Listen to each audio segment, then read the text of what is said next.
Hindi aatras kundi patuloy na lalaman sa mga hamon ang prinsipyo ni Vice President Sara Duterte sa gitna ng masalimuot na politika ngayon.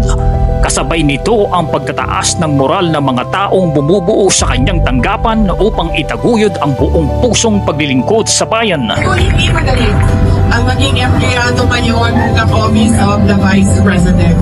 Pero tumutok lang kayo sa trabaho ninyo, iiwan na lang ninyo ang politika sa akin